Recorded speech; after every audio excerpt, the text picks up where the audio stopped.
उनकी घबराहट में ये लोग इस तरह की बात करते हैं। हम लोग इस तरह के पार्टी की नहीं है। झूठ बोलने वाले तो उनके नेता हैं। नीतीश कुमार जी से बड़ा झूठा कौन इस देश में हो सकता है। पूर्णिया में एयरपोर्ट तो बन रहा है ना, पूर्णिया में एयरपोर्ट बन रहा है, ताप घर का काम हर जगह चालू है, हर जगह हो रहा है। इसमें कोई ये बात उन्होंने नहीं कहा कि, लेकिन इसको तो विपक्षी पार्टियों ने इस तरह से, आजकल सोशल मीडिया का ज़माना है, उसको उनके बातों को, 2 पंक्तियों को, 3 पंक्तियों को अलग अलग से उठा के जोड़ के और इसको हवा बनाना शुरू किया घबराहट में। चाचा और भतीजा के परिवार का शासन है, वही इस राज्य के मुख्यमंत्री होते जा रहे हैं। और शिक्षा विभाग भी या तो राजद के पास रहा या जदयू के पास रहा। बच्चियां बेहोश हो के गिर रही हैं। जब से तुगलकी फरमान शिक्षा विभाग का लगातार जारी हो रहा है, बच्चियां बेहोश होकर गिर रही हैं, मर रही हैं, बीमार पड़ रही हैं, परेशान हो रही हैं। फोटो में कोई राजनीति नहीं थी। वहाँ माननीय प्रधानमंत्री जी ने सभी राज्यों के मुख्यमंत्रियों को बुलाया था, उसमें नीतीश कुमार को भी बुलाया था। बहुत मुख्यमंत्री उसमें गए, बहुत नहीं गए। देश के गृह मंत्री अमित शाह बिहार दौरे पर है और इसको लेकर काफ़ी चर्चा हो रहा है। विपक्ष की तरफ से यह भी कहा जा रहा है कि अमित शाह अगर 365 दिन भी यहाँ बिता लेते हैं तो कुछ हासिल नहीं होने वाला है। यहाँ तक कि यह भी कहा गया कि अमित शाह जब भी आए हैं तो सिर्फ झूठ ही बोले हैं। यहाँ तक कि पूर्णिया एयरपोर्ट पर चालू करने की बात जो अमित शाह ने कही तो वो भी झूठ था। और भी कई ऐसे सवाल है, बात करेंगे। हमारे साथ भाजपा के प्रवक्ता हैं नीरज कुमार, उनसे कि आखिरकार क्या कुछ कहना है इस पर इनका। अमित शाह जी हमारे देश के गृह मंत्री हैं और वो संगठन के आदमी हैं, तो उनका पूरे देश में दौरा हमेशा ही चलते रहता है संगठनात्मक कार्यों के लिए भी। उसी क्रम में वो बिहार भी आ रहे हैं। लेकिन उनके आने मात्र से जब से यह अनाउंसमेंट हुआ है, ये इंडी अलायंस के लोग में घबराहट हो गई है, इनकी रात की नींद उड़ गई है और ये कुछ अनाप शनाप बयान उनके देना शुरू कर दिए हैं। जबकि वास्तविकता है कि उनके आने से एक जनता में, यहाँ पार्टी के कार्यकर्ताओं में एक उत्सव और उत्साह का माहौल बना है। लेकिन सवाल ये है कि यह कहा जा रहा है कि अमित शाह जब भी आते हैं तो सिर्फ झूठ बोलते हैं। देखिए, उनकी घबराहट में ये लोग इस तरह की बात करते हैं। हम लोग इस तरह के पार्टी की नहीं है। झूठ बोलने वाले तो उनके नेता हैं। नीतीश कुमार जी से बड़ा झूठा कौन इस देश में हो सकता है, जिनका कि 1977 से इतिहास निकाल के देख लीजिए, वो कितनी बार पलटी मारे हैं, कितना बार वो झूठ बोल रहे हैं और एक भ्रष्ट गठबंधन के गोद में जाके वो बैठ गए हैं। तो दूसरे पे आरोप लगाने के पहले उनको अपना दामन में झांक के देखना चाहिए कि वो क्या बोल रहे हैं। वो सूर्य की ओर मुंह उठा करके कुछ थूकने से नहीं होता है। अमित शाह जी सूर्य हैं, आप उनके विषय में इस तरह का आप शना बात करेंगे, यहाँ की जनता नहीं मानने जा रही इन बातों को। लेकिन जिस तरीके से बिहार में जो बातें चल रही है, जो अमित शाह ने कहा कि पूर्णिया एयरपोर्ट चालू हो गया है या ताप घर, तो उसको आप कैसे देख रहे हैं? पूर्णिया में एयरपोर्ट तो बन रहा है ना, पूर्णिया में एयरपोर्ट बन रहा है, ताप घर का काम हर जगह चालू है, हर जगह हो रहा है। इसमें कोई ये बात उन्होंने नहीं कहा कि, लेकिन इसको तो विपक्षी पार्टियों ने इस तरह से, आजकल सोशल मीडिया का ज़माना है, उसको उनके बातों को, 2 पंक्तियों को, 3 पंक्तियों को अलग अलग से उठा के जोड़ के और इसको हवा बनाना शुरू किया घबराहट में, भय के कारण से। कि वास्तविकता है कि एयरपोर्ट तो बिहार में कई जिलों में बन रहा है। दरभंगा में बना, पूर्णिया में बन रहा है, बेगूसराय की बात भी हो रही है, कई जिलों में एयरपोर्ट बन रहा है।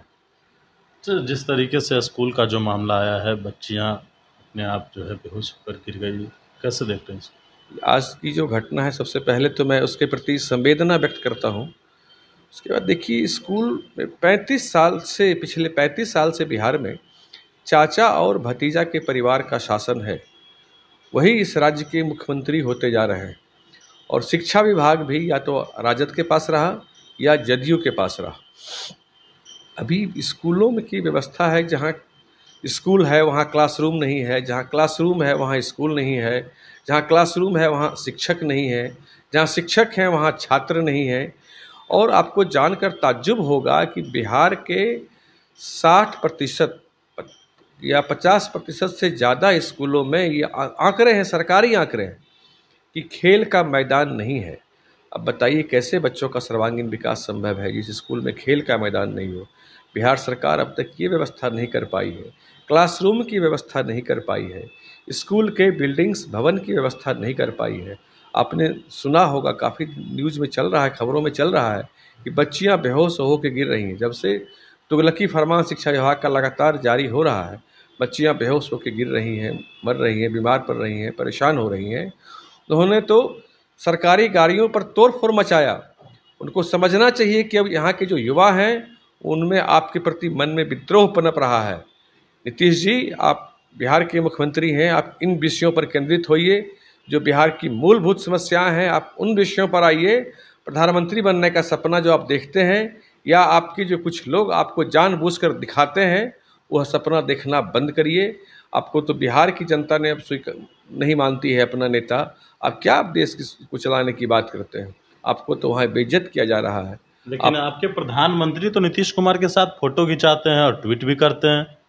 देखिए, फोटो में कोई राजनीति नहीं थी। वहाँ माननीय प्रधानमंत्री जी ने सभी राज्यों के मुख्यमंत्रियों को बुलाया था, उसमें नीतीश कुमार को भी बुलाया था। बहुत मुख्यमंत्री उसमें गए, बहुत नहीं गए। तो जब नीतीश कुमार गए तो इनका फोटो आया। लेकिन क्या है कि जदयू राजद के लोग बिहार में और कांग्रेस के लोग जो उनके साथ इंडिया अलायंस में हैं, डर जाते हैं, घबरा जाते हैं, और घबराहट में आकर के उनके राष्ट्रीय अध्यक्ष तुरंत फोटो आने के तुरंत बाद नीतीश कुमार जी का बायोडाटा लेके पहुंच जाते हैं और उनको फिर से याद दिलाने लगते हैं कि आप प्रधानमंत्री पद के उम्मीदवार हैं, दावेदार हैं। उनको भटकाने का प्रयास करने लगते हैं। ये घबराहट उनमें होती है। फोटो में कोई राजनीति नहीं थी। वो फोटो वहाँ गए थे, वहाँ उनको फोटो उन्होंने खिंचवाया। और एक जदयू के वरिष्ठ प्रवक्ता हैं, मैं उनका नाम नहीं बोलूँगा, लेकिन मैं उनका बयान कहीं सुन रहा था, मुझे हंसी आ रही थी उनके बयान पर। वो बता रहे थे कि बाइडेन नीतीश कुमार को खोज कर मिले। अरे वो तो माननीय मोदी जी की भलमनसाहत कहिए, सौहृदयता कहिए उनकी, कि आपको बाइडेन से मिलवाया, जो एक फ़ोटो खिंचा के आप यहाँ हीरो बनते फिर रहे हैं। और उनके जो प्रवक्ता है वो कहते हैं कि अब क्या कहा जाए, दिवा स्वप्न देखने वाली पार्टी है, सपना देखते रहती है, कुछ भी बोलते रहती है। उनके पास कोई मुद्दा तो है नहीं, कोई राजनीतिक सोच तो है नहीं, कोई राष्ट्रीय सोच, कोई वैश्विक सोच तो है नहीं। कुछ भी बोलते रहना है तो बोलते रहते हैं। कल कोऑर्डिनेशन कमेटी की बैठक भी हुई है इंडिया का, और अब तय भी हो गया है कि रैली होगा। देखिए, कोऑर्डिनेशन कमेटी की जो बैठक कल वहाँ हुई, बड़ा स्पष्ट है कि उसमें जो भी नेता भाग ले रहे थे, अब ये एक फॉर्मेलिटी मात्र हो गया है। इंडिया अलायंस को भी समझ में आने लगा है कि उनकी वास्तविकता क्या होने वाली है, क्या हो रही है। सेकेंड और थर्ड लाइन के नेताओं ने भाग लिया उस कमेटी की बैठक में, जो कोई नीतिगत निर्णय कर नहीं सकते थे। वो सिर्फ इतना ही निर्णय कर सकते हैं कि यहाँ सभा करेंगे, यहाँ रैली करेंगे, यहाँ नुक्कड़ नाटक करेंगे, यहाँ नुक्कड़ सभा करेंगे। तो वही काम उन्होंने किया है वहाँ जा कर के। और कुछ अभी तो उनका, देखिए, स्टेट शेयरिंग पहले वो लोग कर लें, तब सीट शेयरिंग की बात आएगी। अभी तो क्या हुआ ना कि केजरीवाल जी देखिए छत्तीसगढ़ में जाकर बोलते हैं कि हम चुनाव लड़ेंगे, यहाँ के मुख्यमंत्री भ्रष्ट हैं।